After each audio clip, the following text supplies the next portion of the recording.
Assalamualaikum warahmatullahi wabarakatuh.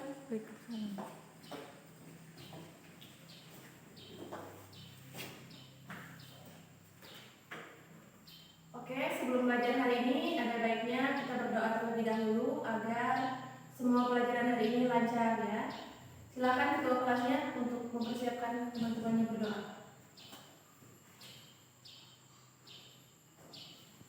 Selesai. Kemudian ibu mau absen dulu, siapa yang nggak hadir hari ini ya?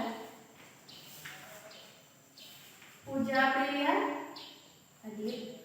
Agnes Melani hadir. Sri Devi hadir. Putri Amelia Gawati hadir juga. Berarti hadir semua ya. Sebelum belajar silahkan kalian siapkan dulu alat-alat tulis kalian supaya pembelajaran hari ini lancar ya. Kemarin kita sudah belajar mengenai materi puisi ya. Jadi hari ini kita akan belajar mengenai materi teks deskripsi. Ada yang tahu sebelumnya teks deskripsi itu apa? Mungkin ada yang pernah tahu atau pernah mendengar teks deskripsi itu apa? Belum ada? Oke, Ibu akan menjelaskan ya.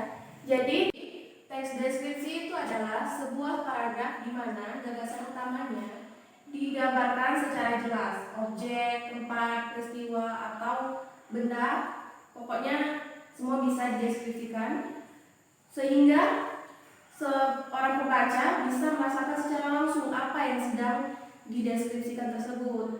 Biasanya penulis mendeskripsikan tulisannya menggunakan ilustrasi seperti rasa, warna, kesan ataupun keadaan yang sesuai dengan topik yang sedang dibahas. Kemudian keberhasilan suatu teks deskripsi itu bisa diukur ketika pembaca bisa merasakan, mendengar ataupun melihat secara langsung apa yang sedang menjadi topik bahasan. Kemudian ada jenis-jenis teks deskripsi. Yang pertama itu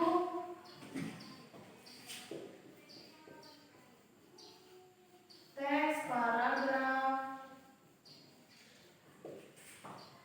subjektif. Apa itu paragraf subjektif?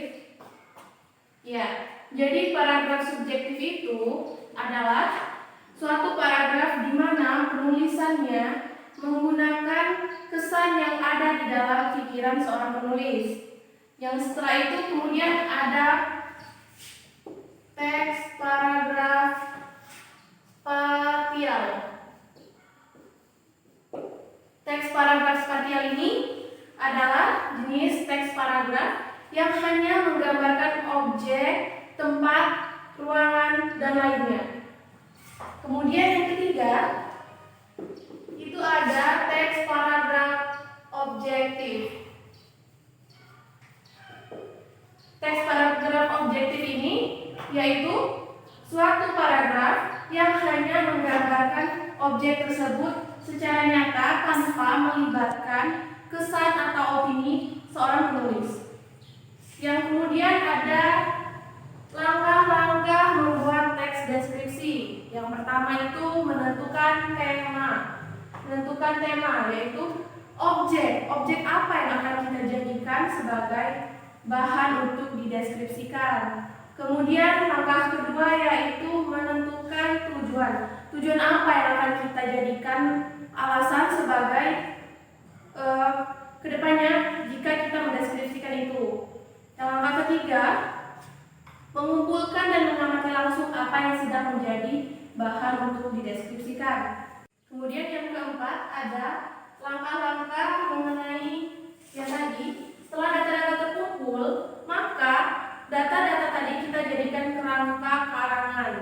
Nah, kemudian kerangka karangan tersebut, langkah terakhirnya kerangka karangan tersebut kita jadikan teks deskripsi secara terperinci sesuai objek atau apa yang sedang kita bahas.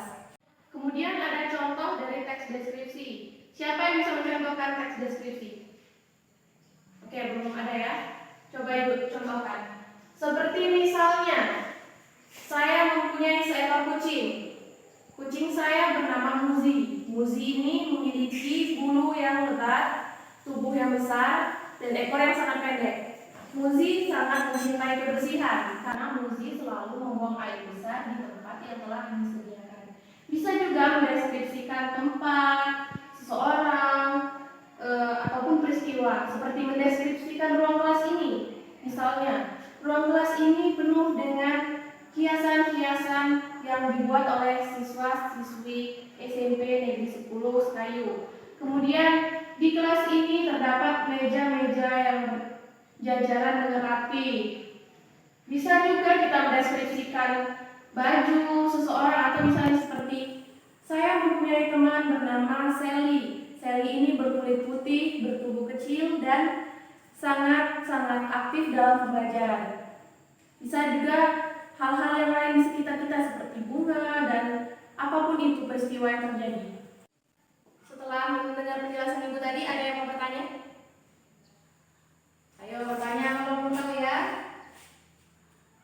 Tidak ada yang mau bertanya? Oke, kalau tidak ada yang mau bertanya, Ibu akan memberikan kalian tugas untuk dikumpulkan minggu depan masih mengenai teks deskripsi. Ibu minta kalian deskripsikan alam sekitar, terserah bebas apapun itu ya. Kemudian dikumpulkan untuk pertemuan selanjutnya. Kemudian pertemuan selanjutnya besok kita akan membahas mengenai memahami dan mencipta cerita fantasi ya. Tolong dipelajari dulu di rumah menggunakan buku paket yang telah kalian miliki. Untuk hari ini Ibu rasa cukup. Kalau belum ada yang paham, bisa ditanyakan kembali kepada Ibu. Kalau sudah selesai, Ibu akan akhiri mata pelajaran hari ini. Sebelum kita mengakhiri mata pelajaran hari ini, ada baiknya kita berdoa terlebih dahulu.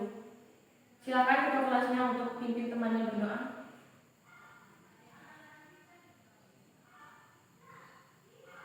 Selesai. Oke, kalau begitu Ibu izin undur diri dulu untuk mata pelajaran hari ini. Jangan lupa belajar ya di rumah. Ibu ucapkan assalamualaikum warahmatullahi wabarakatuh.